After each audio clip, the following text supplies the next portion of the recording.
Hello and welcome to the Homeless Point-in-Time Counter Team Training.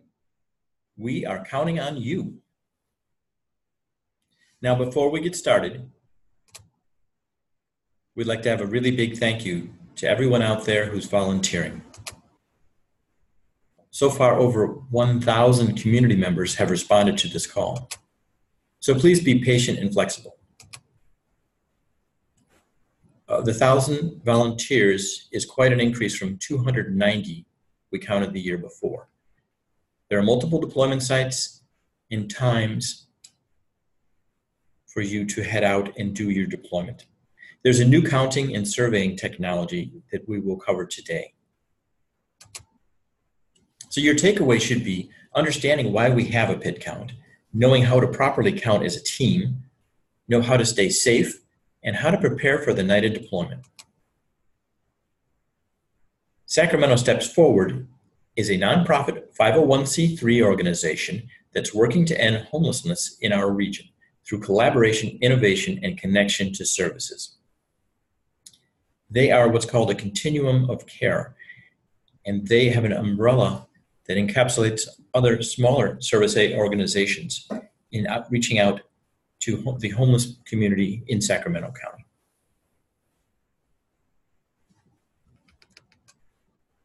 What is the point-in-time count? It's a census of individuals and households experiencing HUD-defined homelessness within the county during a 24-hour period. Includes sheltered and unsheltered homeless people, and in your case, you'll be focusing on the unsheltered. It's conducted during the last 10 days of January nationwide, and that's all across America. They picked January because it's the coldest month, and the only people who would be out in the elements are those who have no other place to go.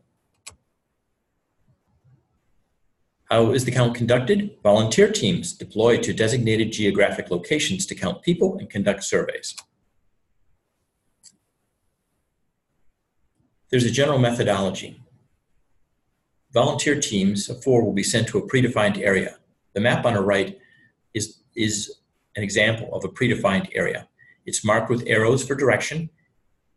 So there's a starting point with a star in the center, and then walking that route. That's about a 2 to 3 mile route. You're going to conduct a visual count of individuals, households, tents, and cars. Your team leader will conduct interviews with individuals who are accessible. Accessible is defined as someone who is not sleeping, not intoxicated, and can conduct an interview. That team leader is most likely a social worker. They might be a navigator, which in our terminology means somebody who works with a service agency going out and seeking out homeless people and trying to help them find services and find housing. This person, your team leader, is probably experienced with dealing directly with people experiencing homelessness. And when they registered, they checked the box, I'm willing to be a team leader, guiding and introducing the team to the people in my designated area. As a team, there's many different tasks. One is one person will be reading the map and helping keep the team on the path. Another will hand out incentives at the end of the survey or after a prompt. Someone could hold an umbrella over the surveyor and the counter to keep their phone and themselves dry while they're conducting. Another can hold the answer card for the surveyor for sensitive questions. An answer card is used when you're asking a question that could be embarrassing for someone if they were to say it out loud and someone were to hear it. And you position yourself so that they can't see the answer that the respondent is pointing at. The hows of counting. The purpose, survey versus the count. Privacy is important, so is confidentiality. And there are HUD-required questions that basically that's the foundation of the survey and the count are done by HUD. So first, let's look at a definition of what unsheltered on the night of the count means. It's an individual or family with a primary nighttime residence that is a public or private place not designed or ordinarily used as a regular sleeping accommodation for human beings, including a car, park, abandoned building, bus or train station, airport or camping ground.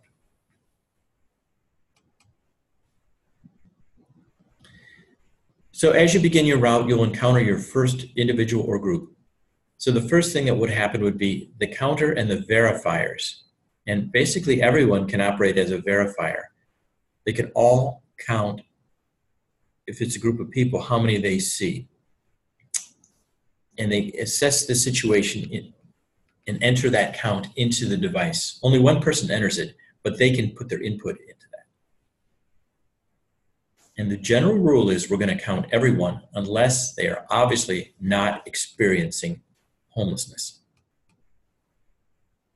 And here it says, do not count people that are working, going to work, like construction workers, a bus driver on a smoking break, or people buying and selling things, going out to eat at a bar. But there is a broad spectrum of folks experiencing homelessness. And you should keep that in mind when you're out surveying and counting. Identifying who to count. So the counter verifiers are going to count before the survey is conducted. They're not going to wake up anyone or knock on any car doors or tents. And they're going to try to figure out who looks like they are homeless. They're not going to ask people. Key thing about data quality is making sure that everyone is counted only once. One great way to do that is stay together as a team. Don't split up. When they do the surveys, they make it easier to detect duplicate information because they're actually speaking with the person and asking them for their initials and part of their birth date. And from that, they make a unique code that would come up again. And vehicles count when you come across a vehicle if the engine is running while parked, there's people that can be seen sitting inside, the windows are slightly open or they're fogged up, or it's parked in an alley or sitting in a shopping center alone. That vehicle is suspect. We're probably maybe containing homeless people. Again, so one record per person. And the exception is these vehicles. So you suspect they have people in them, but you cannot see inside the RVs, vans, cars, trucks, buses. Just mark it as vehicle. If you can't see inside, you can mark unknown for the count. And then a number will be assigned to them by the end of the count because many vehicles we can see inside, and whatever that average is becomes the average for the unknown. What the instrument looks like. You're probably wondering, we're talking about this. Anyone can access the survey tool online. It's called Question Pro Offline Survey App, and you can get it on your smartphone in the Google Play Store or the App Store. I don't believe it works on a Microsoft phone, but the other phones, it will work. The main screen, once you get you have this app loaded by the time you come to the event. And when you arrive at the event, you'll open this up with an ID code. And the ID code will bring up this screen right here, and it will show you three things. The first thing you'll do is the middle one, the count ID.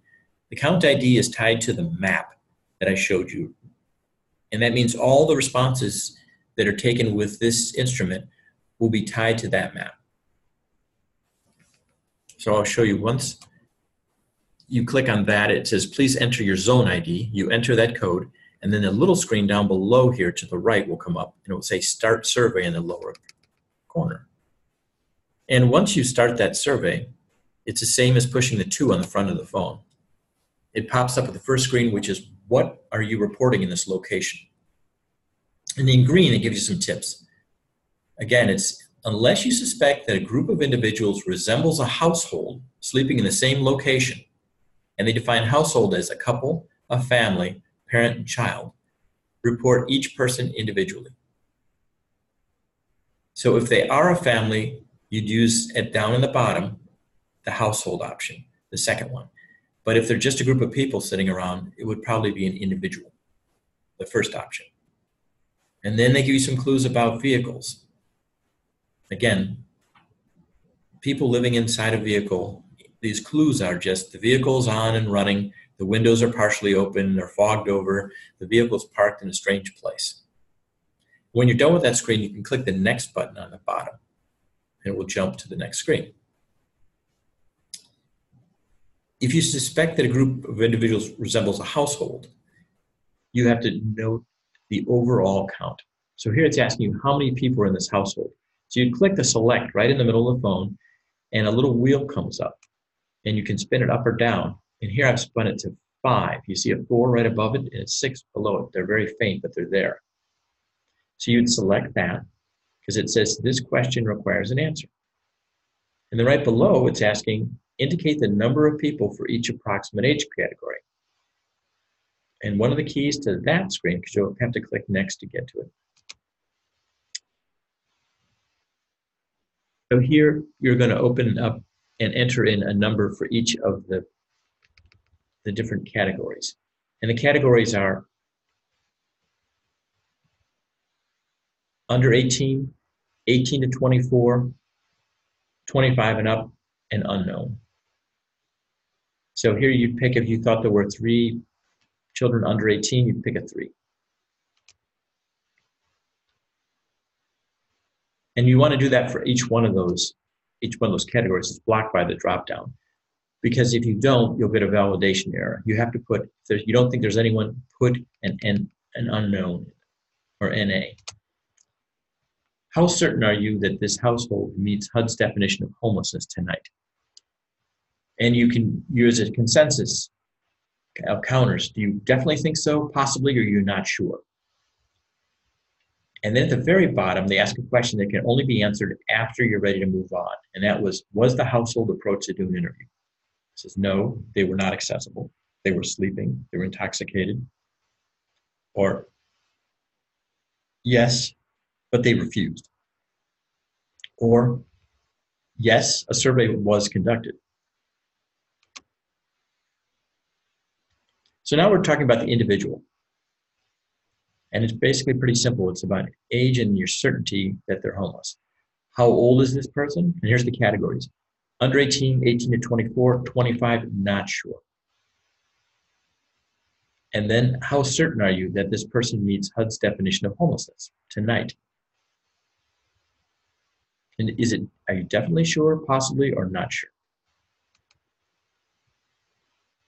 And then at the very bottom, because that's the same screen again on the top, it says, was this person approached to do an interview? And again, were they accessible? Did they refuse, or was a survey conducted? You click next. So you can see it's all pretty straightforward. When it gets to vehicles, how certain are you that there's people inside those? Definitely, possibly, or not sure. Definitely might be if you can see them, possibly if there's the clues we talked about, and not sure, it's maybe there's no consensus in your group. Can you tell how many vehicles are sleeping in this vehicle? Don't disturb them. And here again, we're going to indicate the number of people for each approximate age category. And you notice this is like the household in that you have a select instead of a radio button. When you click that select, that screen will pop down and you pick one of those choices. And not sure is at the bottom, but you need to pick something for every category.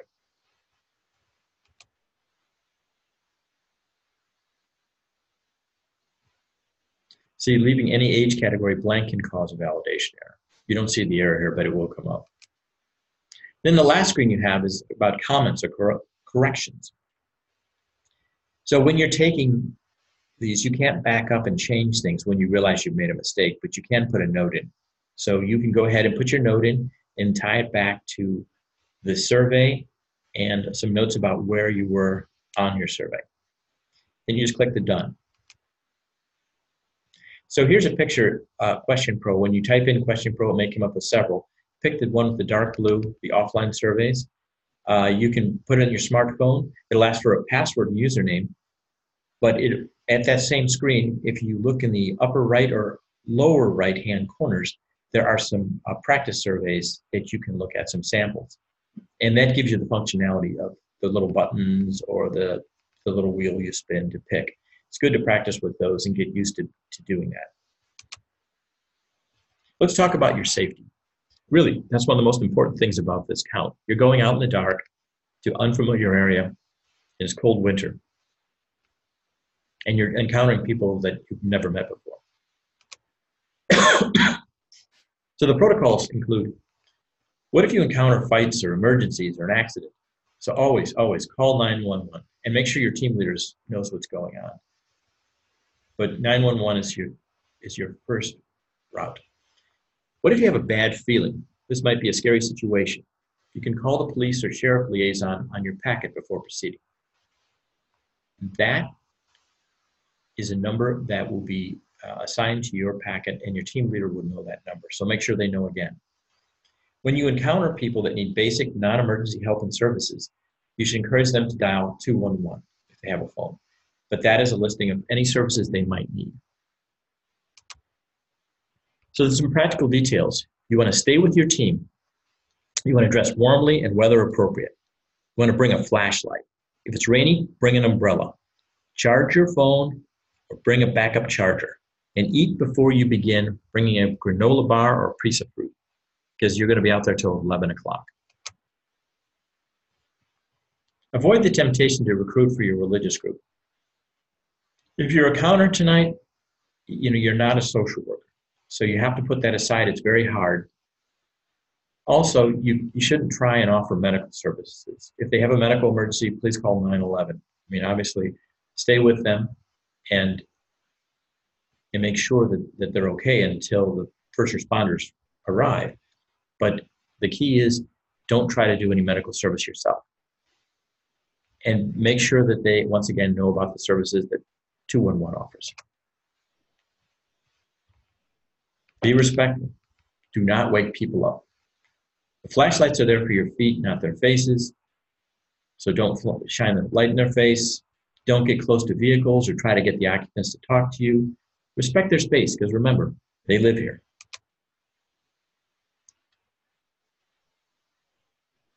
The volunteer expectations for the night you go out is you're going to arrive at your assigned location on your assigned night at your assigned time, and hopefully you'll bring paperwork with you that's all filled out.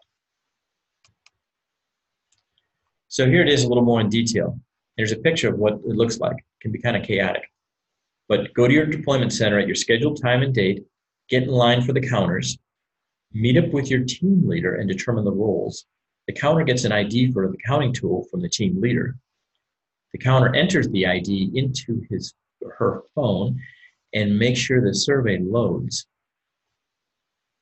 Then they travel together to a location, a predetermined location with the map. Then they'll canvass that area, doing counting and interviewing for 2 to 3 hours. Then they're going to return to the deployment location, sync, log out, and return any of the gifts that they took along for the people they interviewed. There's an expectation about teaming with our friends. Sometimes people are put in random team assignments because they need an extra person with a skill set of something. But if you want to be together, please arrive together and consider carpooling. A little bit about the team who put this together.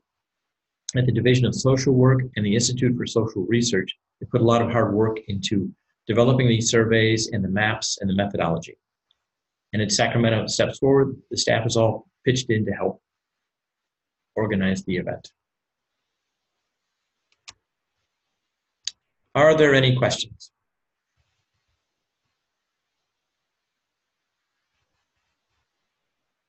At this point, you should look down at the YouTube video, and there should be a link to a SurveyMonkey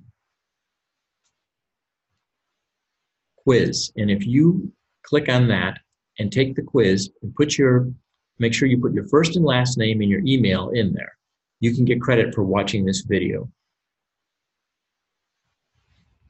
And then you will be given a deployment time. I want to thank you very much for participating in this event and this training session. Thank you.